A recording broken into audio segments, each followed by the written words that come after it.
So, with that said, our first race is Independent School District. Chris Cardiff versus Nathaniel Richardson.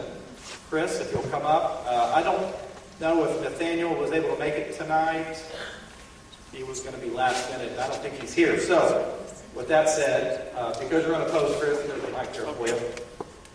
What we can do is I'll allow you a minute or so to introduce yourself.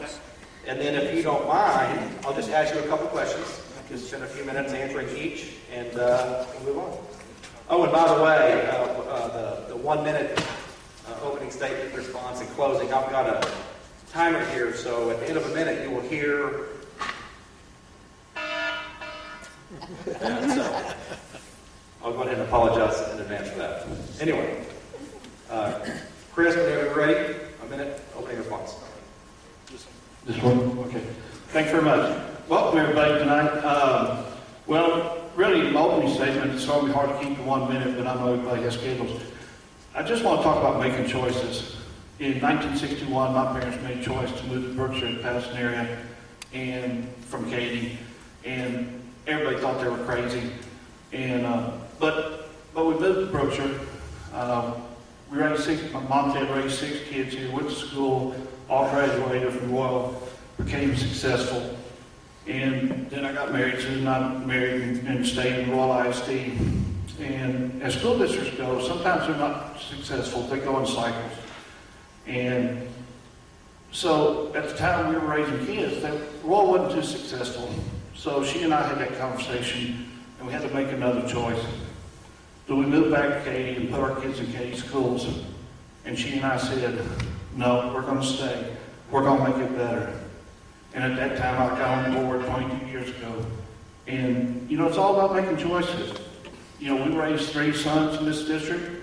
They've all graduated from this district. They've all been successful. And that's what I want to see happen. I just want to see it continue. I want all kids in this district to be successful. Thank you, Chris. Okay. Question. What do you identify as the 3 most important issues facing Royal ISD? The 3 most important issues. Well, I think one of the biggest issues that we're going to face, and we already are facing, is the demographic change. We're having to serve students that are English, you know, have a deficiency there, and so, you know, that's a big challenge. We're addressing it already. The other thing that we're going to face is the growth of West Houston. We've got to plan for it. We are planning for it. And I think another big concern we're going to have is planning for that growth. We can't, you know, I've always said, if you start seeing moving dirt, you've waited too long, because you've got to plan for that growth. You know, I hope to see, I want to see our kids successful. You know, as the school goes, community goes. And that's what I see, that's one of our biggest challenges. And, you know, that's where I see it leading. Thank you, Chris. Okay, second question. What qualities, skills, and or experience do you possess that qualify you to be elected to the school board?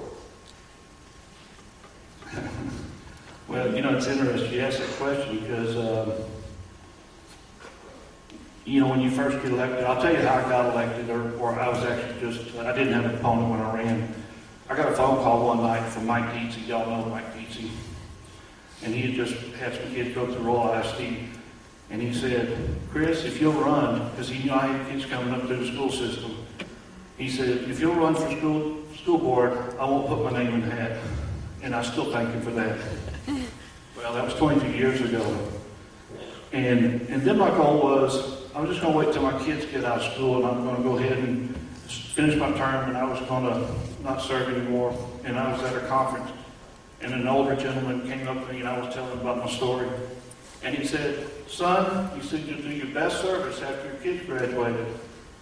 And, you know, I never made a decision based on my kids being in school. But a newly elected board member, it's going to take 3 years for that person to become familiar with school district business. Even if you've worked in the school for 20 years. When you get on the other side of those doors and you start talking about some of the school issues that we deal with, that's different. I bring 22 years of experience to the district. Excellent. Last question. Please tell us one important short-term objective and one important long-term objective for you on the school board. Well, I think the short-term objective that I kind of want to explain to the community what a board role is. We're really just a corporate body of 7, and the state of Texas really realizes that with the board and the superintendent, you're only a team of 8. And my short-term objective, we just hired a superintendent. I think a lot of good things are happening, and my long-term objective is to see rural ISD succeed, to see kids graduate. I can tell you that the highlight of my year every year is sitting on that stage watching those kids graduate. And I want to see that from now on out. Excellent. Thank you, Chris. Okay, thank you. That's all the questions we have for you. If you'd like, you can give a 1-minute closing statement. I know you probably said. Okay, absolutely. Please. You know what's so interesting about going to rural ISD? It's like I said, it's all about making choices. You know the nicest part about growing up in a community like this? I still talk to my brothers and sisters and people that I went to school with here. And you know what we talk about? We talk about high school. We talk about rural ISD. I always tell kids all the time, that's the best time of your life. When you get out of school, you're not going to realize it until you get out in the real world. And you start looking back saying, going to high school was a great part of my life. It's also my wife, and I talk about our 3 sons. I actually have a daughter-in-law that went to school here, and she's like my daughter. But of all the years that we've been involved in rural ISD,